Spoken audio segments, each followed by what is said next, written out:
going to start into our next workshop now, which is going to be led by Sophie, who is the CEO of the Future Leaders Network. And to bring things back into the theme of the day and telling your own leadership story, Sophie's going to introduce that, why it's so important to tell a story if you want to be a leader and influence people. And then you'll have the chance to practice this, telling your story to your friends and the people in your little workshop group. Okay, so without further ado, here is Sophie. Thank you. Hello, everybody. Welcome back after the sugar high of the break. Yeah, I'll take the clicker. That way I don't have to say next slide. Thank you. Hi, everyone. I'm Sophie. I'm the CEO of the Future Leaders Network. And I want to say a huge thank you for coming today. But I also want to say a huge thank you to the amazing teams who've made this day happen, including my team at FLN, the GLA Peer Outreach team, Extreme, everyone who's come together to make this day work. So can we do a little round of applause for everyone, please? Thank you. So my session today is going to be about telling your climate leadership story. But I realise it's quite late in the day, and I realise we might either be riding a sugar high or kind of exhausted after quite a long day. So I'd like to start us off with a bit of a grounding exercise, courtesy of my very kind friend Ole, who I met over the break. So if everyone could please close your eyes, if you feel comfortable to do so. And I'd like you to plant your feet on the ground. And I'd like you to think about 5 things you can feel. Might be the ground under your feet, might be the touch of your clothes on your skin, it might be the table, it might be a pen in your hand, it might be a Haribo gummy in your mouth. Now I'd like you to think about your sounds, what you can hear. Can you hear 4 sounds? Might be the sound of my voice, the air conditioning, someone else's gulping or saliva. What can you hear? Then I'd like you to think of 3 things that you can see. I'd like you to open your eyes, look around the room.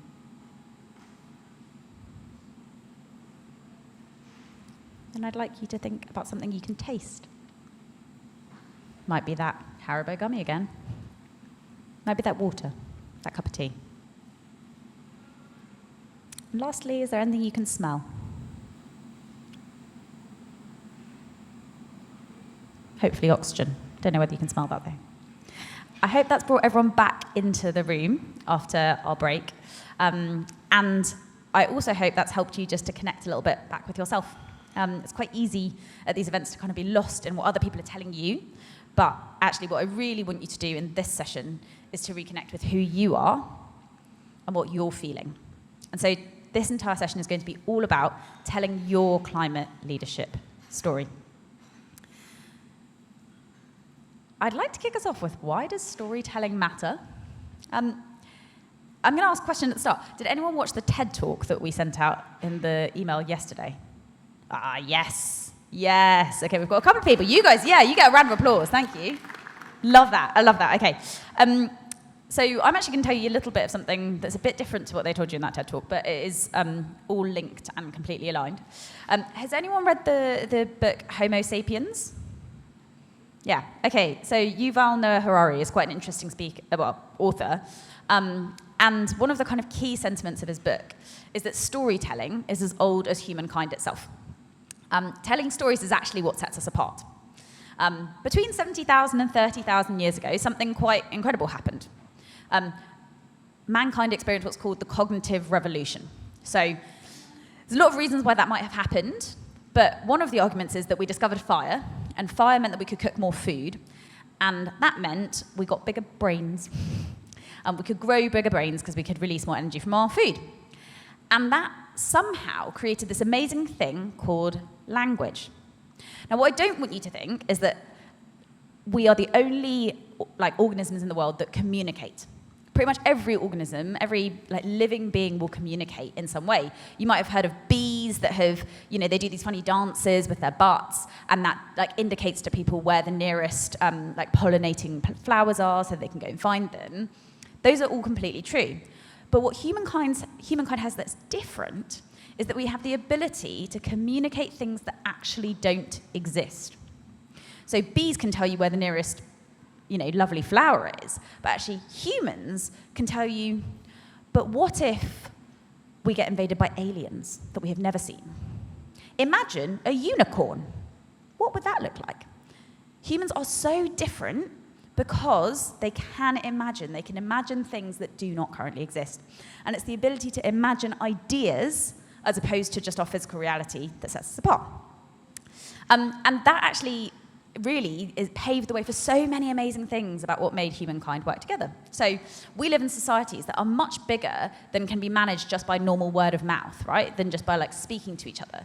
We live in communities that are bound by ideas like right and wrong.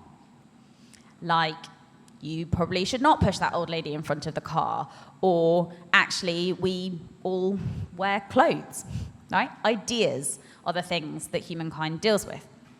And that is really what stories are about. They're about sharing ideas. They're communicating and sharing ideas. And that, I think, is really important because storytelling is all about emotions. It's about the things that really is totally unique to being human. Why does this matter to leadership? That's probably quite a good question. Well, because actually as leaders, you are asking people to follow you in some way or another. You are asking people to maybe change their behavior. If you're maybe a climate leader, you're asking, fossil fuel proliferating countries to stop drilling for more oil. You are asking people maybe to change their eating habits or their behavior, or to just think a bit more carefully about the plastic that they are using. All of those things require leadership.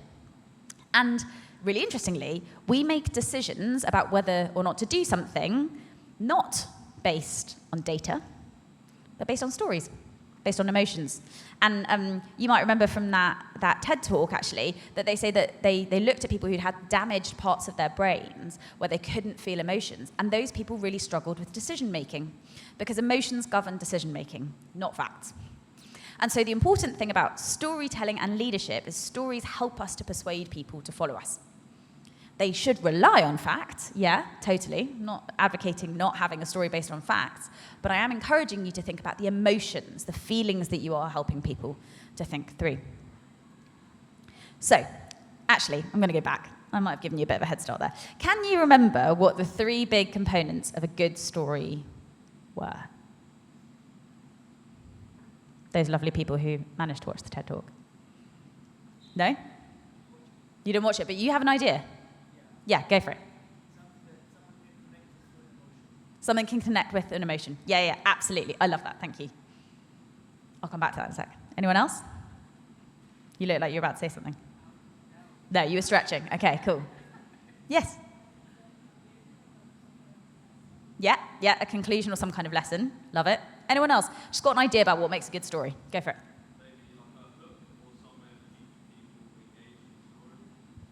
Yes, a hook or a way of keeping people engaged in the story. God, you guys are great at this. Literally, apparently, humankind has been philosophizing about this for the last 2,000 years or something, and you guys have come up with it in about 5 minutes of brainstorming, so really well done.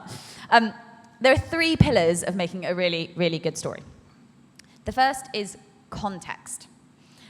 So that's a little bit about what's the setting, where am I? Give me a place I can imagine I am in. But it's also, why should I care? Right, and that's about value. That is about that emotional hook that we were just talking about. Why on earth do you want to listen to this story? So that's the first pillar. Give people some context. The second pillar, conflict. Right? So no story is interesting if it's just Bob went to the shop, he wanted some milk, he got some milk, he went home. Cool, no one cares.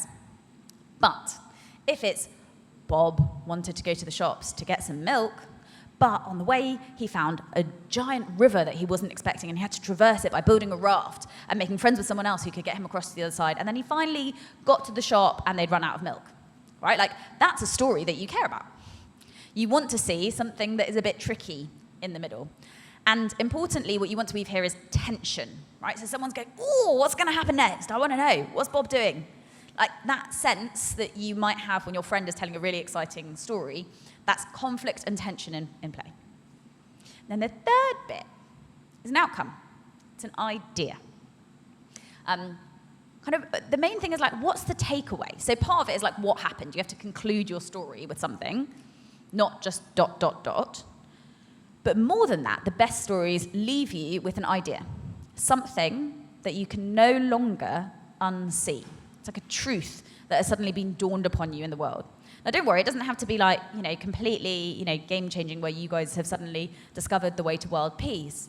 But it has to be a new perspective or a new idea. That's what makes a story really interesting. And it might have been those times when someone tells you about their trip abroad or something like that, and you say, gosh, actually, that's so interesting because it opened up a new way of thinking about something that I had never really encountered before. So, these are the 3 pillars of a great story. What we are going to do is ask you to give it a go applying those techniques to your own personal story. So this afternoon, Climate Fresk have amazingly delivered some fantastic content helping you to become really familiar with those facts. We learn about the causes and the kind of the linkages between all of the different parts of the system, and that is so, so important. But what I want you to do now is make that yours. Make a bit of that story yours. And we talked a little bit in those workshops about the bits that resonated with you, maybe the bits of nature or the environment that you didn't want to lose, or the kind of issue that struck you most deeply. Start with that, okay? It can be really difficult asking people to try and just tell their leadership story. People go, oh God, I don't know what I'm going to say. No idea. I have nothing to say. Choose one thing and give it a go, right? This doesn't have to be perfect. It doesn't have to be your story forever. But to write a story, you have to start with value and context, conflict and tension, and come out with an idea. And you won't know, you'll never get better if you don't try it.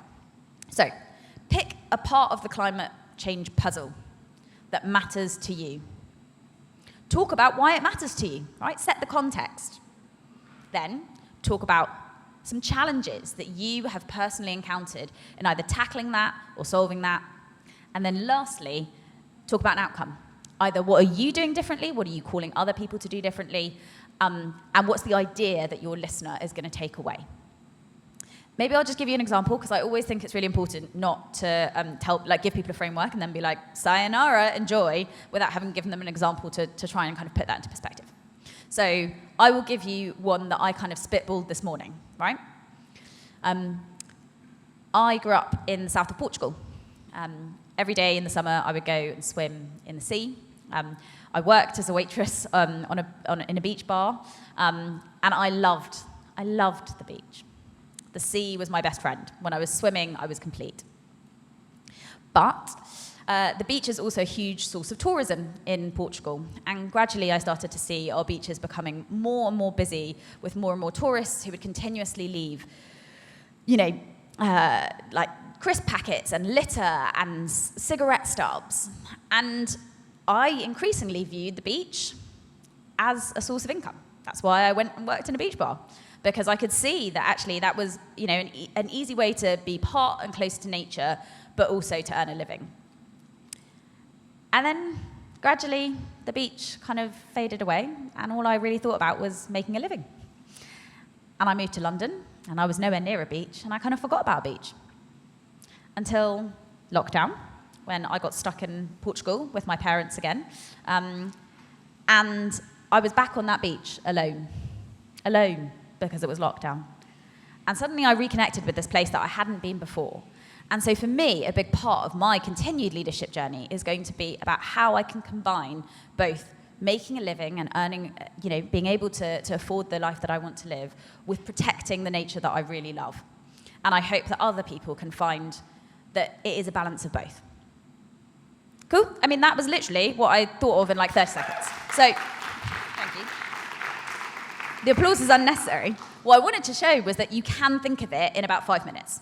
So, what we're going to do now is I'm going to ask you to just write your story. Spend a few minutes writing it down, either on the Climate Fresk thing in front of you, or on a piece of paper, anything you can get your hands on your phone. And then when you're ready, talk to the person next to you and share it with them. We're going to give you some time to do that.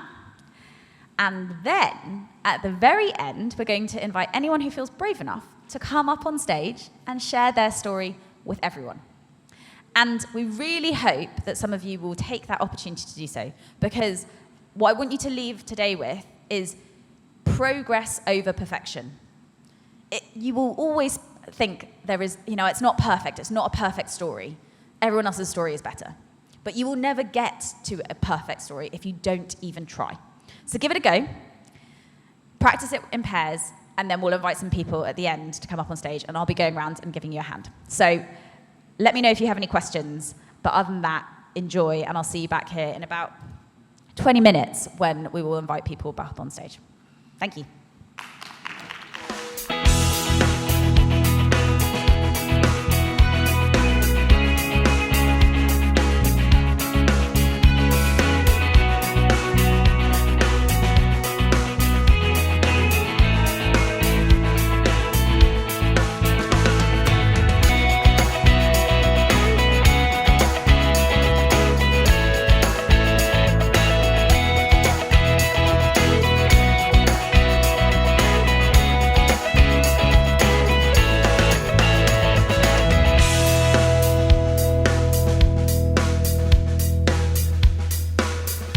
Just want to reiterate, this is a totally safe space. So all stories are true stories. We support you and we hear you. And we will give you all the love and support that you need to feel confident in that. We have one person already. So yes, let's go. Woo!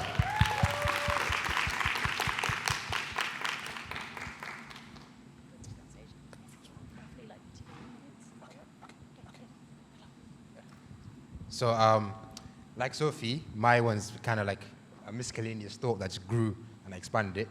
So in 2021, that was my first year studying at university. Everyone, not everyone, but a lot of people went through that whole thing of online learning. So, my mother wasn't in the country at the time. She was in Mogadishu, which is where she was born, which she raised up. I'm of a Somali origin, but I grew up, I was born in the UK. So there's one particular night I want to talk about where the Euro 2020 was happening. So usually in that city, or just us in general as Somalis, we love our sport, specifically football.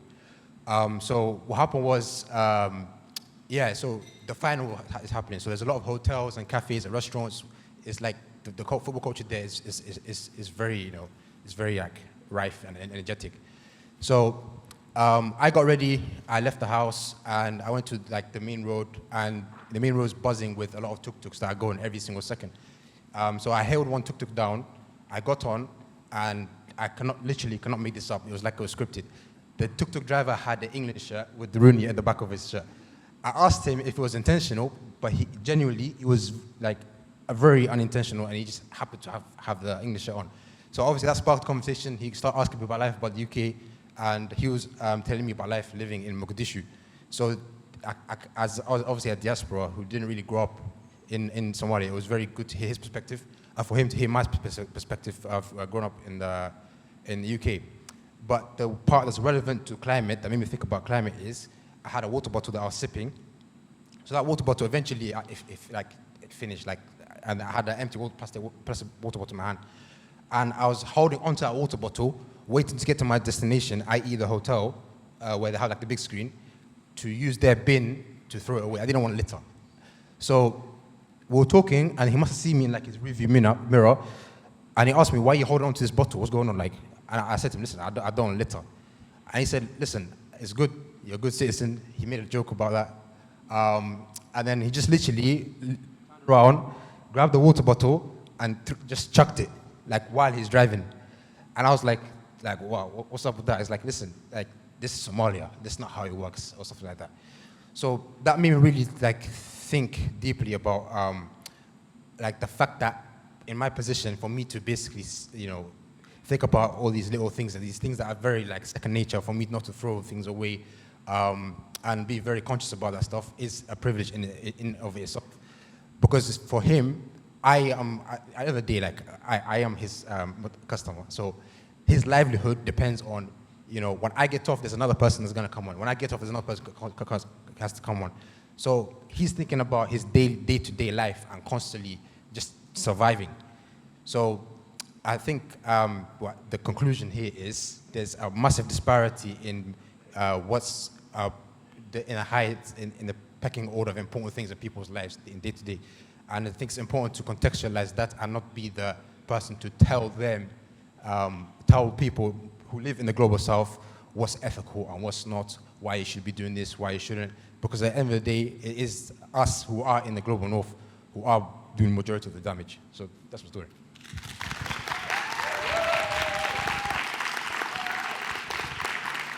That was fantastic. That was really, really good. Okay, I'm going to embarrass you a little bit more. Sorry, I didn't catch your name. Oh, sorry, Omar. Omar, thank you. Does anyone want to volunteer some positive feedback to Omar? You did a really good job of using humour. You also made it very personal, and we followed your kind of journey in this tuk-tuk and why you were there and all of that sense. Really, really great. Thank you so much, Omar. Thank you. Another round of applause.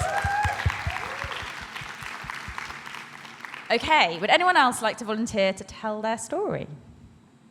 We have a colleague over here. Come on, up you go.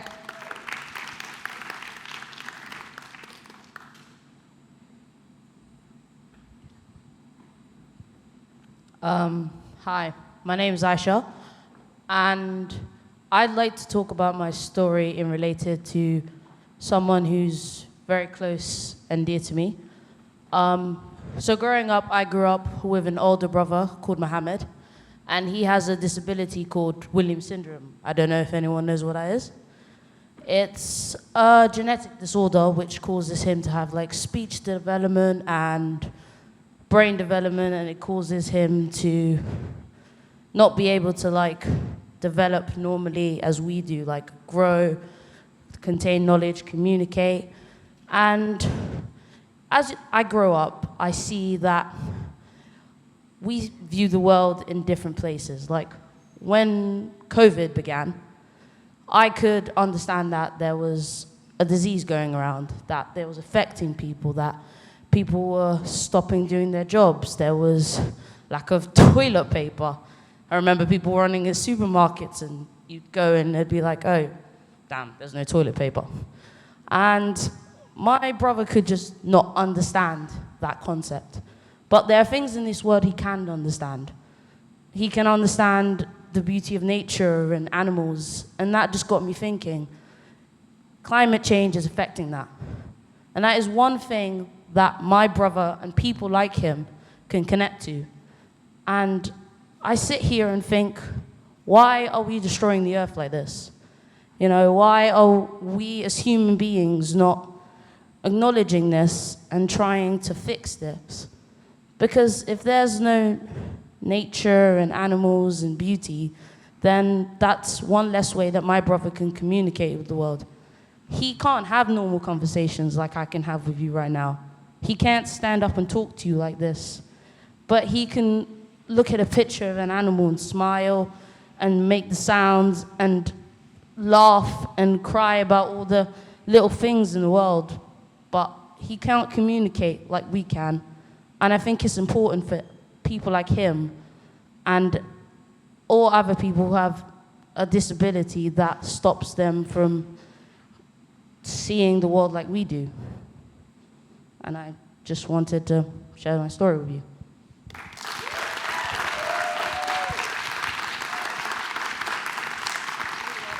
Thank you. Thank you so much, Aisha. We're going to do the same thing again. We're going to say, does anyone have some positive feedback for Aisha?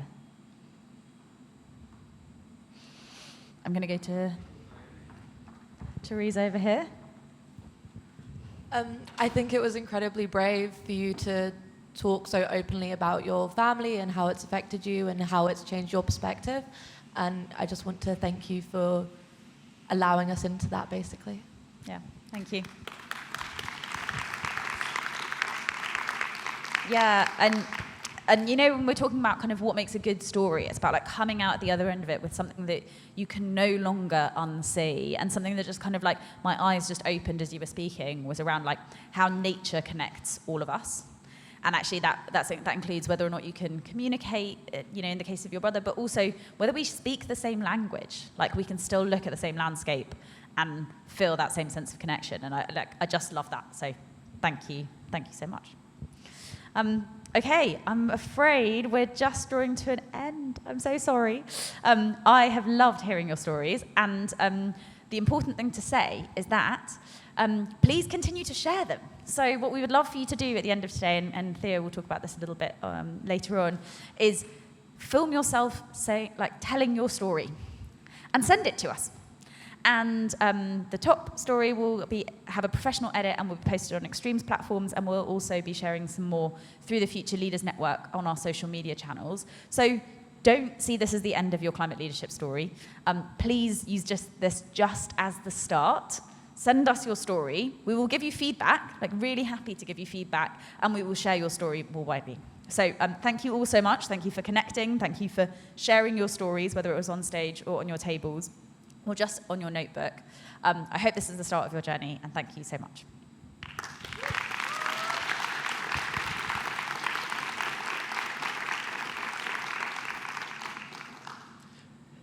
Thank you so much, Sophie. That session was really powerful, and I hope everyone else found it as powerful as I did in writing your own story.